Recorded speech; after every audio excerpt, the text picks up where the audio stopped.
Ground में आया जब से मेरी सुंदरता का बखान कर रहे हैं। हाँ नहीं, सही बता रहे हूं। नहीं, आप हो खूबसूरत भाई साहब, सुंदर हो आप। नहीं दादा, सही बता रहा हूं। ये बात मेरी पत्नी ने आज तक मेरे से नहीं की। आपने इतना और मैं दुआ करता हूं आप उस परमपिता परमेश्वर से इस पुण्य धरा पे कि अगर मैं इतना ही खूबसूरत हो तो आपकी आने वाली 7 पीढ़ियां मेरे ही कलर की हो। बहुत बढ़िया, बहुत बढ़िया।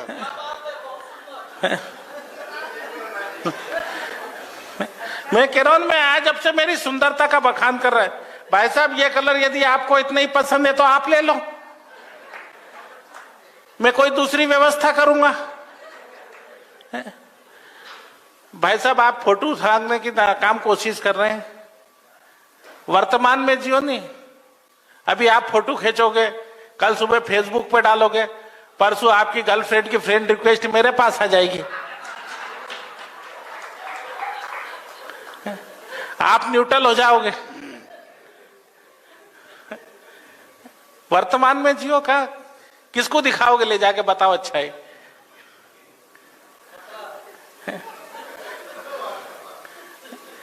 तो मैं इसलिए कह रहा हूं क्योंकि मेरा फोटो आना नहीं है।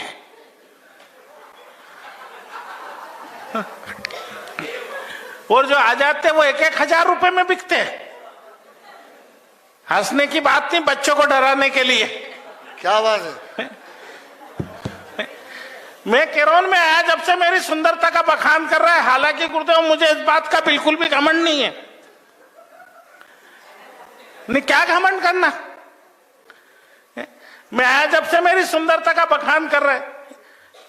इससे पहले ये टीचर हुआ करते थे। अच्छा, कवि सम्मेलनों से पहले। हाँ नहीं, सही बता रहा हूं। ये शिक्षक हुआ करते थे। और लोग कह रहे हैं कि बच्चे टीवी देखने से बिगड़ रहे हैं। मैंने कहा नहीं, बिल्कुल नहीं बिगड़ रहा है। मेरा तो बच्चा टीवी के चैनल चेंज कर करके ही गिनती सीख गया।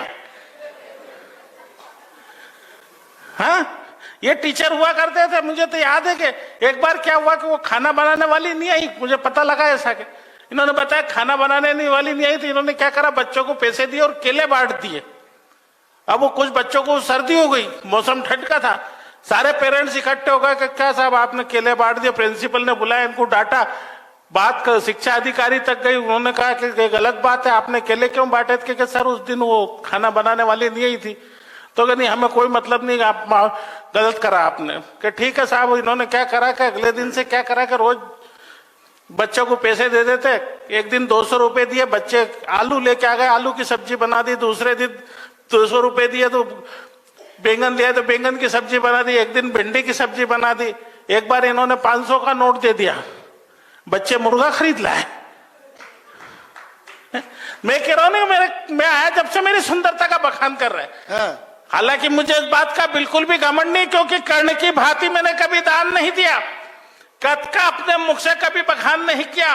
और मन की सुंदरता ने तोड़ा है आईनों के भरम को, और मैंने अपनी सुंदरता का कभी अभिमान नहीं किया। वाह वाह वाह वाह, बहुत बढ़िया, बहुत बढ़िया। आदरणीय भाई साहब मेरे बड़े भाई हैं और मैं इनका छोटा भाई। हाँ, छोटा भाई। आपका मुझ में बहुत इंटरेस्ट आ रहा है, क्या बात है। नहीं देखो, पुरुष होकर ना पुरुष में इंटरेस्ट अच्छी बात नहीं है। और पुरुष में भी मेरे जैसे पुरुष को देख के इंटरेस्ट। एक बार इस महापुरुष के सम्मान में ताली बजाओ। आदरणीय भाई साहब मेरे बड़े भाई और मेरे का छोटा भाई, ठीक उसी प्रकार जिस प्रकार रावण का छोटा भाई विभीषण था, बाली का छोटा भाई सुग्रीव, प्रमोद महाजन के छोटे भाई प्रवीण महाजन थे। और इन तमाम बड़े भाइयों के सामाजिक उत्थान में हम छोटे भाइयों का बहुत बड़ा योगदान था। वाह। हालांकि मेरा ऐसा कोई विचार नहीं है, क्योंकि पुष्प कभी श्रद्धा के अर्पण नहीं कर पाया, एकलव्य की भांति कभी समर्पण नहीं कर पाया। आप तो साथ रहे सदा मेरे राम की भांति, मैं ही अभागा कभी लक्ष्मण नहीं बन पाया। क्या बात है, वाह वाह वाह। ज्यादा बड़ी बड़ी बातें नहीं करता हूं साहब। इंदौर से 27 किलोमीटर दूर बेटमा नाम का एक महाद्वीप है। हाँ, महाद्वीप। मैं वहां पाया जाता हूं। आज गुरुदेव के आदेश पर भाई साहब के निवेदन पर यहाँ उपलब्ध हूं। मुझसे पहले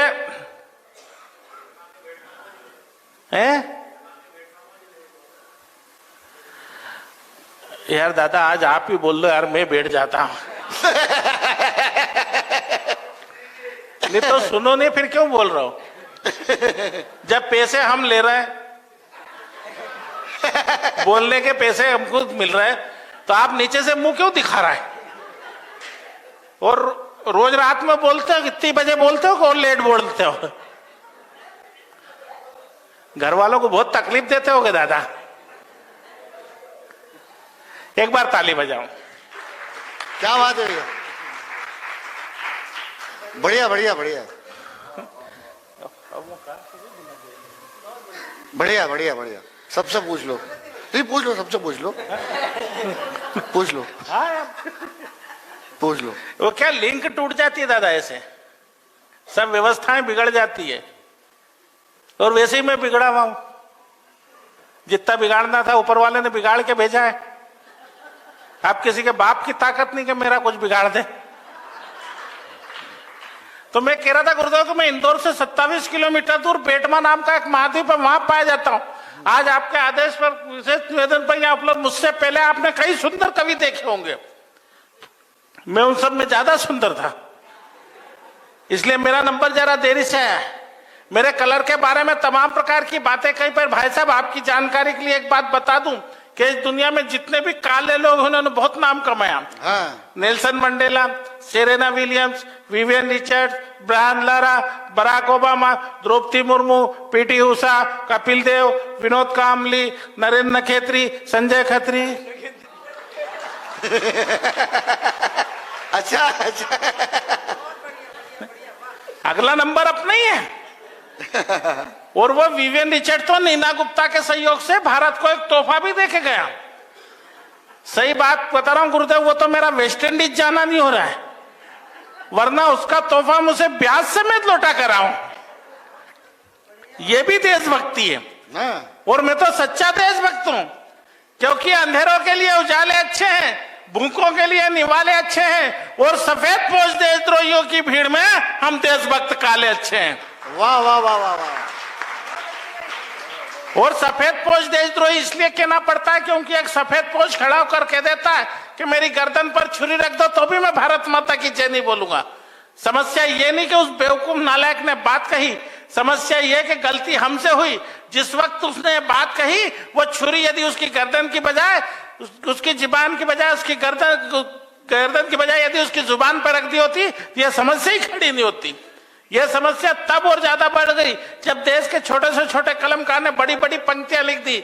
मैंने तो केवल 4 पंक्तियां लिखी, और आपको लग जाए कि ठीक ठाक हो गई है तो यहां से वहां तक तालियों का एक हुजूम खड़ा कर दीजिएगा।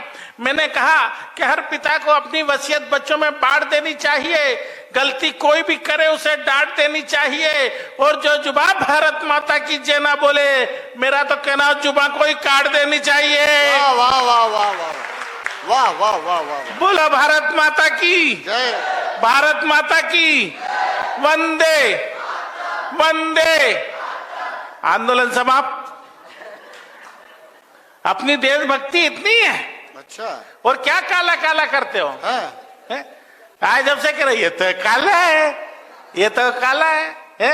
मैं ये देवेंद्र वैष्णव जैसा हसीन खूबसूरत होता तो आपको कौन सी मुझसे शादी करनी थी? क्या बात है। मैं क्या काला, मैं कह रहा हूं ना कि सबकी अपनी अपनी कहानियां थी। अकेला जी, हाँ। सबकी अपनी अपनी कहानियां थी, कुछ आपकी तो कुछ हमारी भी दीवानियां थी। हाँ। सबकी अपनी अपनी कहानियां थी, कुछ आपकी तो कुछ हमारी भी दीवानियां थी, और आप इतिहास भूल गए, आपको पता नहीं है शायद। अकेले काले कृष्ण कन्हैया की 16,000 पटरानियां थी। वाह वाह वाह वाह। इन सब कवियों का जन्म हुआ है और मेरा अवतार हुआ है। आप सभी भाग्यशाली लोग हैं कि आज आपको इस अवतारी पुरुष के दर्शन प्राप्त हुए। इसका इसको कम कर दो यार, मालूम हुई तो करना।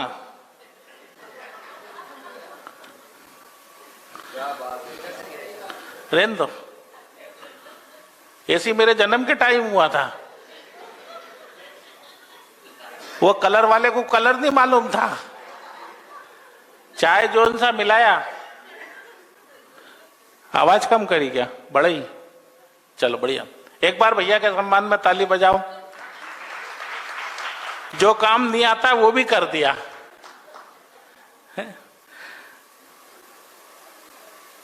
मैं इनको समझा माइक वाला पीछे से है तो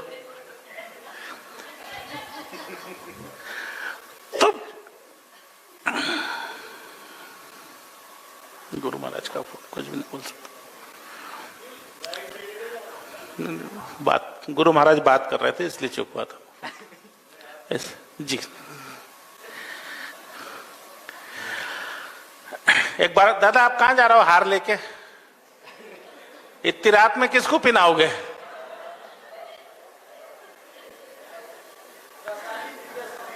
ऐसा नहीं दादा, देखो अपना सम्मान हो गया तो माला अली ने लेके चल दिए। चलिए जाने दीजिए, एक बार ताली बजा दीजिए आप। हाँ।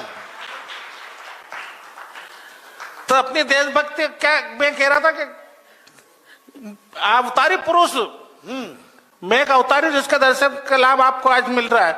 मैं कह रहा हूं भाई साहब कि मेरे साथ घटनाएं नहीं, दुर्घटनाएं घटित होती है। वैसे मेरा जन्म एक दुर्घटना। हाँ नहीं सही बता रहा हूं, किसी के लिए हो नहीं हो, मेरी पत्नी के लिए तो है। और सबसे पहली दुर्घटना तब घटित हुई जब मेरे पिता मेरा विवाह प्रस्ताव लेके मेरी सासू माँ के पास गए। मेरी सासू माँ को मेरा फोटो दिखाया, सासू माँ ने चश्मा आसमा पूछा, ये जैसा एंटीन लगा रखा था बस ऐसी चश्मा लगा रहा था, उन्होंने चश्मा आसमा पूछा, चश्मा आसमा पोछा लगाया और फोटो देखते उछल पड़ी। कह रहे वाह मेरी छोरी गोरी कैट न तुम्हारा छोरा काला कैट। मैं बूढ़ी हूं, कोई अंधी थोड़ी, मेरी गाय जैसी छोरी किसी भी काले सांड से भी आ दूं। मेरे पिताजी बहुत चतुर, और हो भी क्यों नहीं, क्यों मेरे पिताजी कहने लगे बहन जी माफ कर दो, गलती आपकी नहीं गलती मेरी, मैं गलती से फोटो की जगह नेगेटिव उठा लाई। ऐसे मेरा विवाह हुआ। और मैं फिर भी अब इसका इको सही कर दो यार, कहां नहीं है क्या वो? अच्छा आ गए।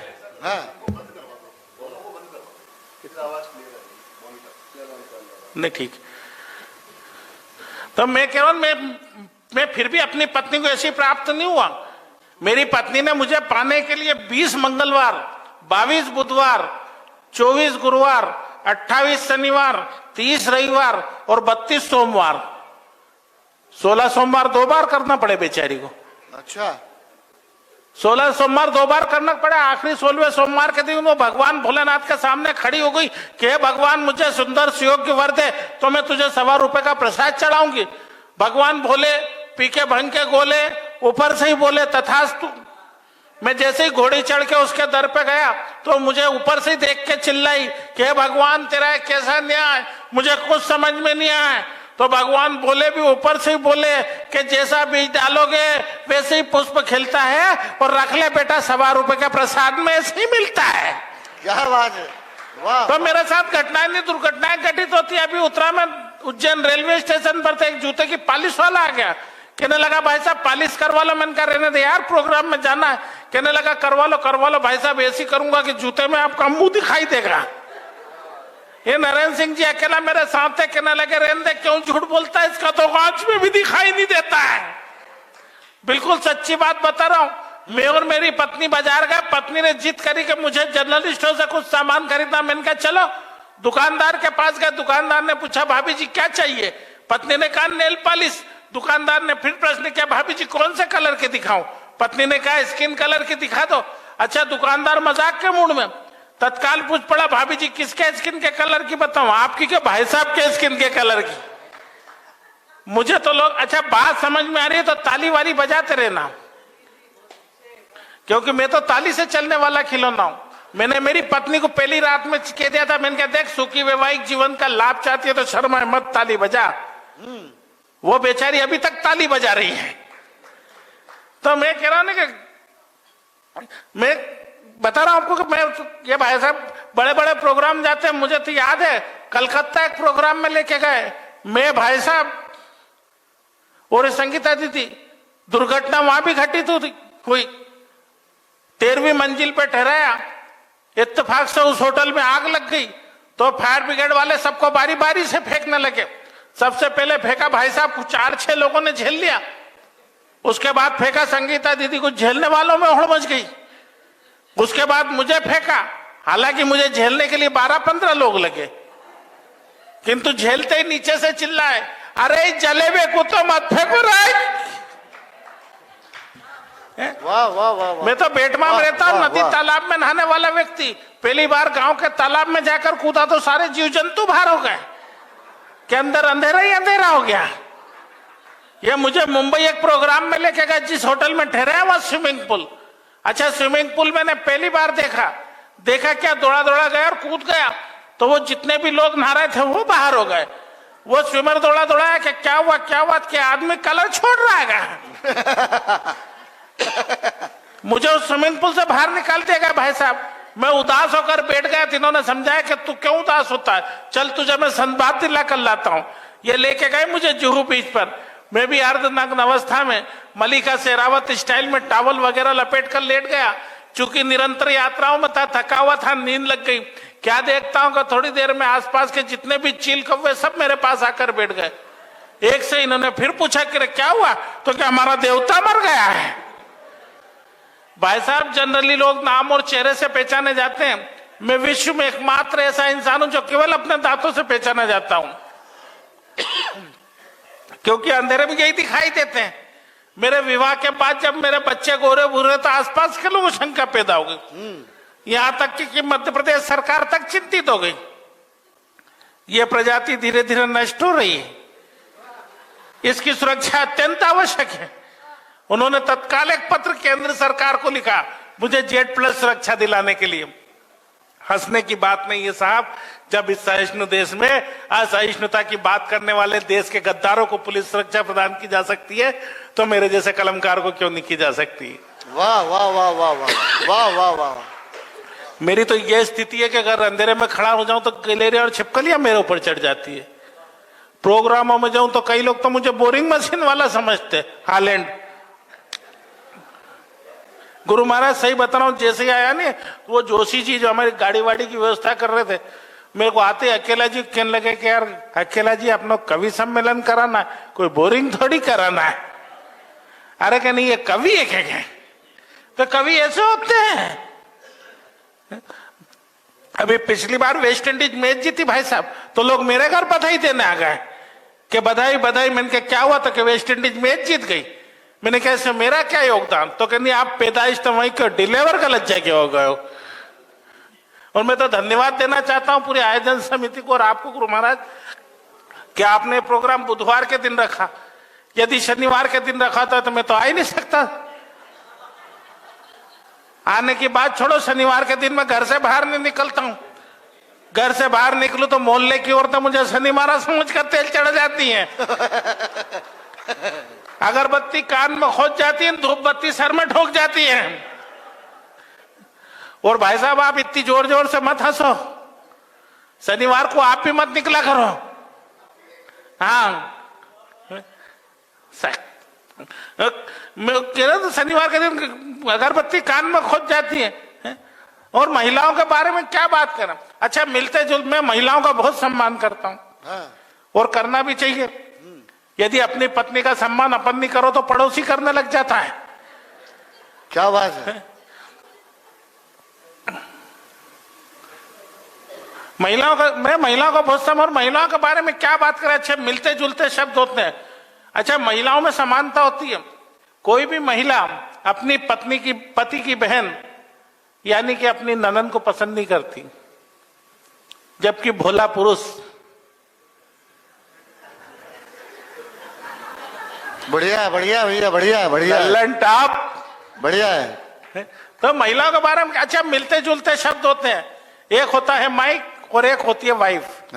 माइक के सामने आप बोल सकते हो, वाइफ के सामने नहीं बोल सकते। एक भी नहीं बोल रहा है। माइक की आवाज को कम में ज्यादा किया जा सकता है, वाइफ में सुविधा नहीं होती। मेरा माइक यदि खराब हो जाए तो नरेंद्र सिंह जी अकेला खुशी खुशी स्वेच्छा से अपना माइक मुझे सौंप देंगे।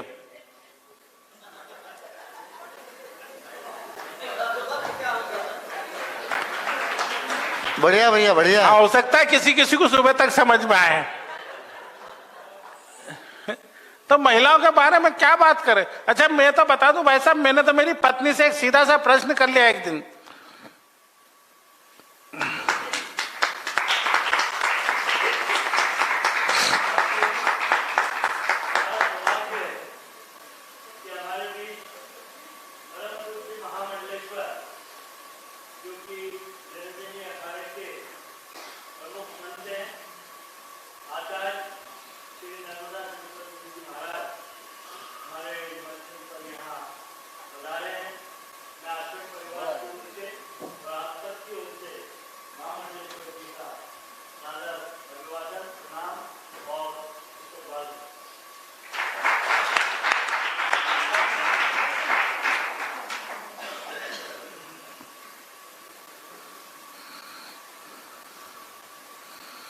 हाँ संजय भाई, महाद्वीप से आए आप,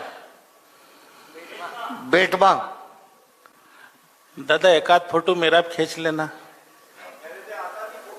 नहीं वो घर वालों को बताने काम आएगा कि आ जाता है वहां पे।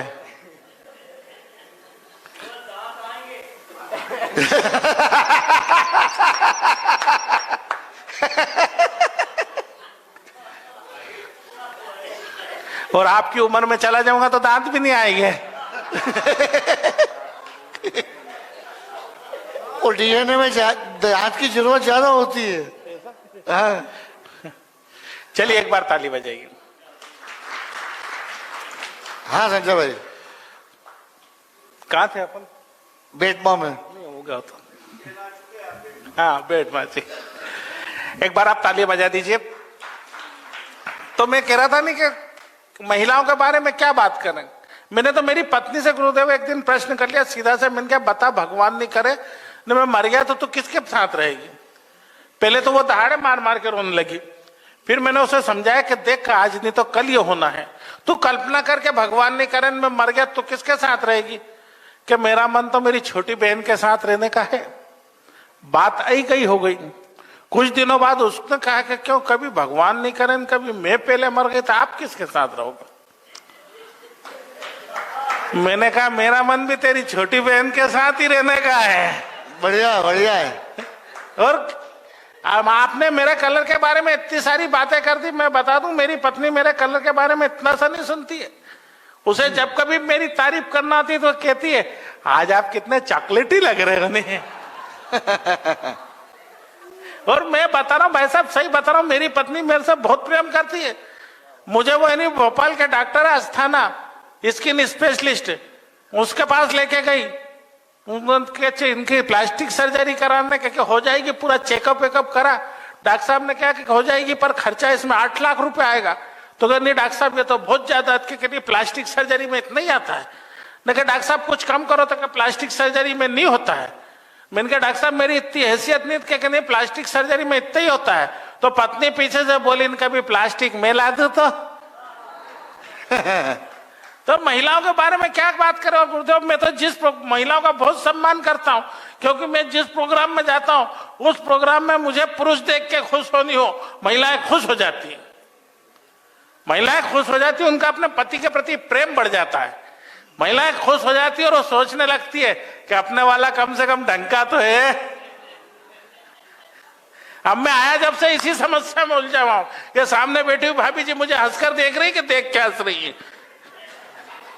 सही बता रहा हूं भाभी जी, कभी कभी सोचता हूं कि आत्महत्या कर लूं, पर फिर यह सोच के रुक जाता हूं कि मेरे जैसे हसीन खूबसूरत चेहरे देश में बचे ही कितने हैं।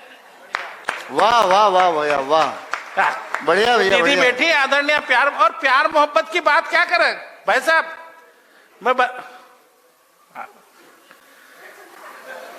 एक तो कह रहे हो आप बहुत खूबसूरत है, फिर भी ध्यान इधर उधर मेरी तरफ देखो। तो प्यार मोहब्बत की बातें क्या करें।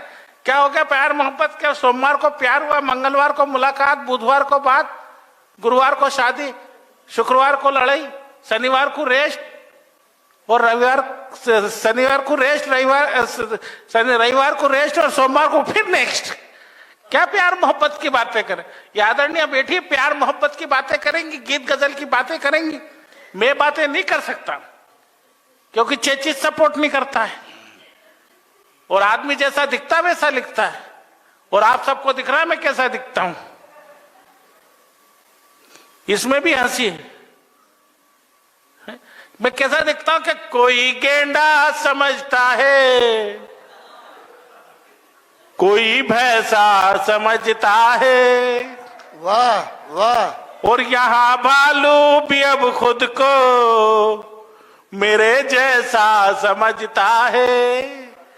मेरा दीदार करके भैंस यूं कहती सहेली से, हो सकी है कलूटा मुझको तेरे जीजा सा दिखता है। वाह वाह वाह वाह, बहुत बढ़िया। जनरली भाभी जी करवा चौथ का व्रत महिलाएं रात में खोलती होंगी, मेरी पत्नी दिन में खोलती है।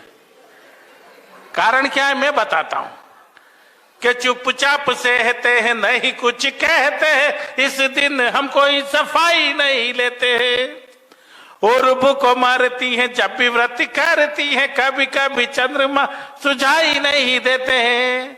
तो मैंने कहा सारे घंटियों का प्राण प्रिय प्रभु को भी रात में सुनाई नहीं देते हैं। तो पत्नी बोली तोड़ लेती हूं मैं व्रत दिन में, रात अब रात में दिखाई नहीं देते। वाह वाह वाह। तो मेरे जन्म के तुरंत बाद एक चिंता मेरे बापू को सता रही थी क्योंकि मेरे भविष्य से ज्यादा उन्हें मेरी शादी की फिक्र खा रही थी। तो मेरे जन्म के बाद मेरे पिता भगवान से बोले कि भगवान तूने कैसा खेल खेला और एक बेटा दिया तो वो भी काला तपेला। वाह। एक दिन मेरे पिता मेरा हाथ पकड़ के ले गए स्कूल में भर्ती कराने के लिए। तो स्कूल का प्रिंसिपल हाल में आकर बोला कि एक आइटम आया स्कूल में बच्चों को डराने के लिए। हमने जैसे तैसे शिक्षा का स्वाद चखा और धीरे धीरे जवानी की दहलीज पर कदम रखा। जवानी में पहुंचकर हमारी सूरत और भद्दी हो गई क्योंकि शारीरिक अंगों में असामान्य वृद्धि हो गई। एक दिन एक लड़की वाले आए मुझे देखने और मेरी खूबसूरती पर लगे अपनी आंखें सेकने। जाते जाते वो मुझे हक्का बक्का कर गए, हाथ में 500 का नोट रखा और रिश्ता पक्का कर गए। मैं गया तोरण के पास तो आरती की थाली लिए खड़ी हुई थी मेरी सास। ससुर जी बोले जमाई जी पैदल ही आए हो, घोड़ी नहीं लाए हो। मैंने कहा ससुर जी घोड़ी की किस्मत जाग गई और मुझे देखा तो वो भी डर के भाग गई। मुझे देखा तो वो भी डर के भाग गई। शादी के बाद का दृश्य तो और भी कमाल था। डर के मारे मेरा बुरा हाल था। मैंने जैसे ही पत्नी का घूंघट उठाया तो मुझे देखकर मुस्कुराई, न डरी न चीखी न चिल्लाई। उसकी मुस्कुराहट देखकर मेरे भी मन का खौफ भगा और मैंने पूछा क्या बात है तुम्हें मुझे देख के डर नहीं लगा? पत्नी बोली मैं एक नहीं दो नहीं पूरे 7 जन्मों के लिए आपसे बंधी हूं, वो डरने की क्या बात है, मैं तो जन्म से ही अंधी हूं।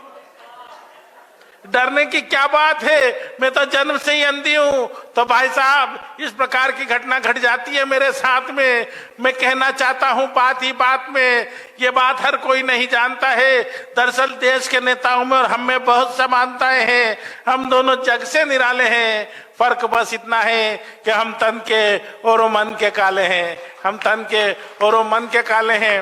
ये गोरा काला कुछ नहीं होता है साहब। सच तो यह है कि समझदार मकान मालिक जब भी कोई सुंदर और भव्य मकान का निर्माण करता है तो उस मकान को बुरी नजर से बचाने के लिए एक काली मटकी उस पर टांग देता है। मैं सुंदर से मंच को बुरी नजर से बचाने के लिए काली मटकी के रूप में सजाया गया हूँ। वाह वाह वाह भैया, वाह वाह वाह वाह, ये हुई बात। क्या कहने मेरे कलर के बारे में तमाम प्रकार की बातें की, इनकी बात का केवल प्रति उत्तर देता हूं कि ये बातें क्यों करता हूं कि लोगों के पैरों ने ठोकर बना दिया, पापी पेट ने सेठों का नौकर बना दिया और रोते मायूस चेहरे परेशान करते थे मुझे, लोगों को हंसाने के लिए खुद को जोकर बना दिया। वाह वाह वाह। आप क्या, मुझसे तो मेरी बेटी ने एक दिन कह दिया कि पापा आपके तो फोटो भी साफ नहीं आते। तब मैंने उससे कहा कि बेटा आदमी के चित्र नहीं चरित्र उज्जवल होना चाहिए। मैं चाहता तो किसी को भी हंसी का पात्र बनाकर अपना काम कर सकता था, पर मेरा जमीर मुझे इस बात के लिए गवारा नहीं करता। बहुत आसान होता है साहब दूसरों पर हंसना, दूसरों का मजाक उड़ाना। मुश्किल होता है खुद पर हंसना। और ये मुश्किल काम यदि मैंने पूरी ईमानदारी से किया है तो एक बार पूरा सदन दोनों हाथ उठाकर तालियां बजाकर मुझे आदेशित करें। वाह वाह वाह। तो मैं माँ सरस्वती का सबसे बहुत बड़ा बढ़िया। बेटा।